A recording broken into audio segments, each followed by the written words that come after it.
Tension in Denmark. Princess Leonor struggles with Danish lessons.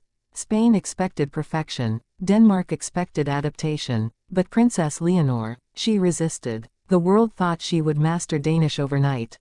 Instead, her hesitation stunned the palace. And what she did next changed everything.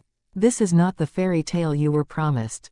Because behind palace gates, not every crown shines effortlessly. Her Royal Highness Princess Leonor de Bourbon, the future Queen of Spain, found herself in Denmark. Not just as a guest. Not just as a royal bride-to-be. But as a young woman asked to step into a language, a culture, a rhythm of life she never fully imagined. And it is here, in the quiet corridors of Graston Castle, in classrooms with private tutors, in moments of isolation far from Madrid, where the real tension unfolded. 1. The expectation versus reality. When Leonor arrived in Denmark, the Danish royal household had already prepared for her. Private lessons, top language coaches, every resource at her fingertips. The media painted a perfect picture. The Spanish crown princess learning Danish quickly, flawlessly, preparing to one day address the Danish people in their own tongue. But reality clashed with expectation. Leonor's schedule was brutal. Military training in Spain, public duties, university lectures. Now, hours of Danish grammar. The guttural sounds, the silent letters, the words that looked familiar but sounded like whispers from another world. And Leonor, she struggled. Not because she wasn't intelligent, she is. But because Danish wasn't just a language. It was a test of belonging. Later in this video, you'll hear how her hesitation sparked quiet frustration inside the Danish royal family. 2. Behind closed doors. Inside the palace, tutors noticed something unusual. Leonor, usually disciplined, would pause. She'd hesitate on words. She'd ask for repetition. Sometimes she would smile politely, but behind the smile, there was frustration. Reports leaked. She preferred Spanish at home, English with her fiancé, but Danish. She resisted speaking it publicly. This tension spilled quietly into family dinners. Where Danish royals spoke comfortably in their language, Leonor would remain quiet, or shift conversations back to English. Queen Margrethe noticed. So did Queen Letizia, who tried to reassure her daughter from afar. But for the Danish press, this silence became louder than any word. Will Leonor ever embrace Danish fully? One headline asked. The question spread across Spain and Denmark alike. And the contrast was striking. A future queen adored for her dedication in Spain, now painted as hesitant abroad. 3. The pressure of love and duty.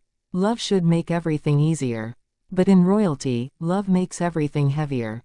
For Leonor, Danish was not just about communication. It was about acceptance. About showing the Danish people she belonged, not as a visitor, but as a future member of their monarchy. And yet, her Spanish heart pulled her back home. Her upbringing, her duty to Spain, her identity as heir to the Spanish throne. This is where the tension grew deepest. Because to embrace Danish fully meant something symbolic. Stepping beyond her Spanish crown into another kingdom's expectations. And while Christian waited patiently, the world began whispering. Would Leonor ever balance these two worlds? Or would language itself become the barrier? Later in this video, you'll discover the shocking step Leonor finally took that left Denmark stunned. 4. Cultural clash. Language is more than grammar. It is culture. It is identity. It is the bridge between who you are and who you must become. In Denmark, formality blends with warmth, but it's delivered in Danish tones. At official dinners, speeches flow in Danish first. At ceremonies, traditions are explained through Danish words. And Leonor, with her royal poise, was expected to match this. But every hesitation, every pause, every whispered correction became a headline.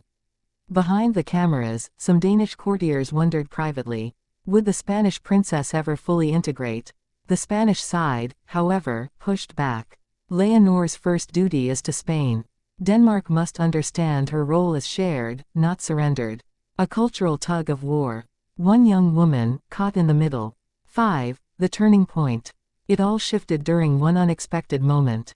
At a private dinner, a speech was requested. All eyes turned to Leonor. She could have chosen Spanish. She could have chosen English. But instead, haltingly, carefully, bravely, she spoke in Danish. Not perfect, not fluent, but human, and the room fell silent. Because what mattered was not flawless grammar. It was effort, vulnerability, courage, and in that silence, the tension cracked, if only slightly. The Danish press the next morning softened. Princess Leonor tries, the headline read. A small phrase, but a massive shift. 6. What it means for the future.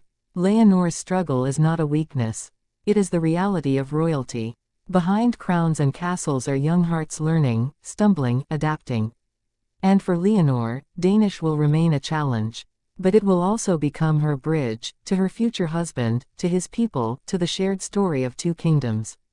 The world expected perfection, but what they received was something far more powerful: authenticity.